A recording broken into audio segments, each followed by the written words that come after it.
Okey, kembali bersama kami dalam Selamat Pagi Malaysia. Seperti yang kami janjikan kepada anda dalam ruangan komentar SPM. Kali ini kita akan berbicara berkenaan dengan situasi yang berlaku semalam, iaitu berkenaan pilihan raya kecil bagi Parlimen Pulai dan juga pilihan raya kecil bagi Dewan Undangan Negeri ataupun Dewan Negeri Simpang Jeram di Johor. Ya, betul. Dan tajuk yang dibawakan untuk kali ini adalah mungkin berlaku angin perubahan. Dan bersama dengan kita yang akan memberisikan dengan lebih lanjut lagi, saya kenalkan iaitu bersama dengan kita teknologis Nurul Aisyah Abdul Rahman, merupakan pensyarah Fakulti Komunikasi dan Pengajian Media UiTM. Assalamualaikum. Waalaikumsalam. Ya. Okey, semalam kita dah menyaksikan tarikh yang cukup penting di mana kita telah ketahui dalam proses penamaan calon tersebut untuk bahagian Parlimen Pulai, 3 calon telah pun disahkan untuk bertanding. Sama juga situasinya untuk Dewan Negeri Simpang Jeram, 3 calon juga yang akan bertanding. Jadi bagaimana untuk kita melihat hala tuju pertembungan 3 penjuru di antara calon-calon yang bertanding ini? Kerana saya maklum semalam dah bermula kempen. Jadi apa antara naratif kempen ataupun strategi untuk menambat hati para pengundi di kawasan tersebut? Baiklah, pertama sekali saya ingin ucapkan terima kasih buat RTM kerana memberikan saya ruang dan peluang pada pagi ini untuk berkongsikan sedikit pandangan saya tentang PRK yang akan diadakan ini kan. Bagi saya, kita secara umumnya gambarannya PRN kita baru saja habis, PRN 2023. Begitu hangat sekali suhu politik dalam negara ketika itu kan. Dan ini kita berdepan sekali lagi dalam satu pilihan raya PRK pula di Johor ini. Berikutan, kita semua maklum kenapa dia diadakan, kerana kematian penyandangnya sebelum ini kan, Datuk Seri Salihuddin Ayub almarhum. Jadi selalunya trend semasa lah, trend dalam politik itu apabila adanya satu PRK, dia ada mood yang sedikit berbeza. Apatah lagi PRK itu diadakan kerana kematian penyandangnya. Jadi kita tidak boleh nafikan ada sedikit faktor simpati di situ. Apatah lagi penyandang sebelum itu telah memberikan performance yang sangat baik di peringkat negeri maupun di peringkat pusat. Jadi mungkin agak menarik untuk kali ini kita lihat dan dekati soal-soal yang naratif yang akan dibawa dari kedua-dua pihak. Tentu sekali kemungkinan ada persamaan dari segi kempen yang dibawa di satu kem. Sebagai misalnya, kerana mungkin sebelum ini berdasarkan keputusan sebelumnya ada sedikit peningkatan prestasi di situ. Jadi biasalah macam kalau kita bertanding kan, coach kalau tengok prestasi itu okey, tentulah dia akan keep it up, betul kan? Betul. Jadi tapi naratif yang dibawa seharusnya terletak semula kepada pengundi di situ. Apa yang mereka inginkan daripada calon mereka sebenarnya. Baik, dan di Dun Simpang Jeram mempunyai 40,379 orang pemilih, dengan 40,373 daripadanya adalah pengundi biasa. Dan ini dia apakah antara perkara yang mungkin perlu setiap parti mainkan peranan yang cukup penting agar dapat menambat hati seramai 40,379 pengundi itu sendiri. Apakah antara pendekatan yang mereka inginkan? Baiklah, saya rasa secara umumnya macam saya katakan tadi, suhu politik sebelum ini sangat panas. Jadi saya rasa satu sudut sangat bagus sebenarnya, kerana ini meningkatkan kematangan politik dalam kalangan rakyat. Mereka sekarang sudah lebih cakna dan tahu isu-isu politik dan orang kata mencerakinkan isu-isu itu kan. Jadi nampak baik di situ. Of course, sebagai pengundi, hujungnya sebagai seorang yang lebih matang dan rasional, kita tidak mahu isu-isu yang sensitif. Sentimen agama dan bangsa itu kita pun tahu dan sedar tidak haruslah menjadi satu tarikan kepada mereka. Sebaliknya, seharusnya meletakkan performance seperti saya katakan tadi sebagai kayu ukur. Apa yang boleh ditawarkan dalam pilihan raya tersebut. Jadi dalam konteks ini, seperti saya sebutkan tadi, PRK amatlah, saya rasa gambaran awalnya pengundi di situ mungkin akan meneruskan legasi yang ada sebelum ini. Okey, kita bercakap berkenaan kuasa pengundi muda. Kalau kita lihat daftar pemilih untuk pengundi, bukan saja di pilihan raya kecil ini, malah juga di seluruh negara memperlihatkan kuasa pengundi golongan muda ini melebihi 50%. Jadi bagaimana kita boleh gambarkan kuasa pengundi muda ini yang akan menentukan cerminan kepada keputusan yang akan dizahirkan pada hari keputusan kelak. Jadi bagaimana itu gambarkan situasi ini? Baik, betul, pengundi muda lah menjadi orang kata tumpuan kan apabila dilaksanakan undi 18 sebelum ini.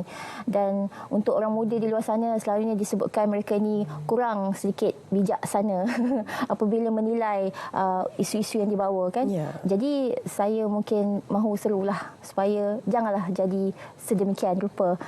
Jadi apabila melihat sesuatu tawaran yang diberikan ke orang kata bring to the table tu, you nilai dengan mata hati dan juga akal fikiran, bukan hanya setakat emosi sahaja dan perasaan yang you tengok di mana-mana saja. Dan perkara pertama, of course, sebagai seorang consumer media, you kena melihat dari mana datangnya sumber tersebut. Adakah ia sumber yang sahih kan? Jadi kalau tengok daripada TikTok yang lalu kat feed tu berapa saat tu, memanglah agak tertarik dan menarik. Tapi betul ke faktanya? Jadi fact checks harus ada.